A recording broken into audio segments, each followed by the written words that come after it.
تم کھلے عام اللہ کے رسول سے، شریعت سے، اللہ سے بغاوت کا اعلان کر رہے ہو، اللہ سے جنگ کا اعلان کر رہے ہو. تم یہ کہنا چاہتے ہو کہ اللہ ہم تجھ سے جنگ کرتے ہیں، تیرے رسول سے جنگ کرتے ہیں، تو جلد اور جلد ہمارے اوپر عذاب کو بھیج دے.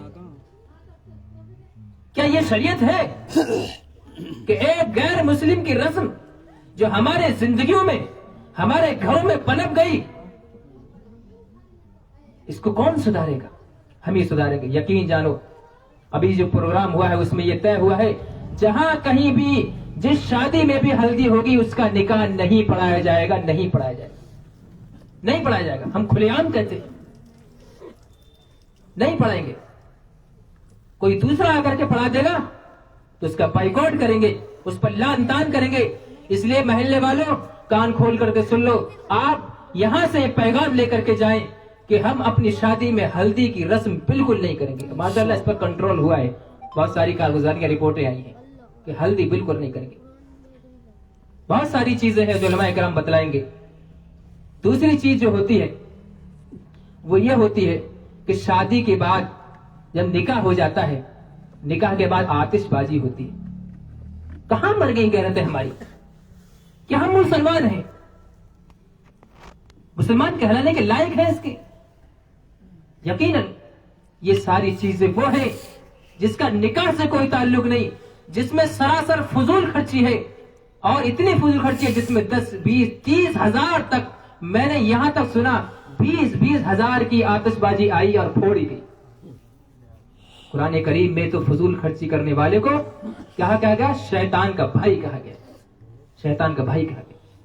اس لیے میرے عزیزو یہ 2-3 باتیں تھیں جو میں نے آپ کے سامنے پیش کر دی. بہت ساری چیزیں ہیں جن پر پابندی لگائی گئی ہے، وہ بھی سب بتلائی جائیں گی. اللہ تبارک و تعالیٰ سے دعا ہے کہ اللہ رب العزت ہم تمام لوگوں کو شریعت کا پابند بنائے، اپنے نکاح کو آسان بنائے. اللہ تبارک و تعالیٰ ہم سب کی زندگیوں میں سکون پیدا فرمائے اور ہم مسلمانوں کو صراط مستقیم پر چلنے کی توفیق عطا فرمائے. وآخر دعوانا الحمدللہ رب العالمین. آمین. اللہ تعالیٰ سب کو عمل کرنے کی توفیق عطا فرمائے.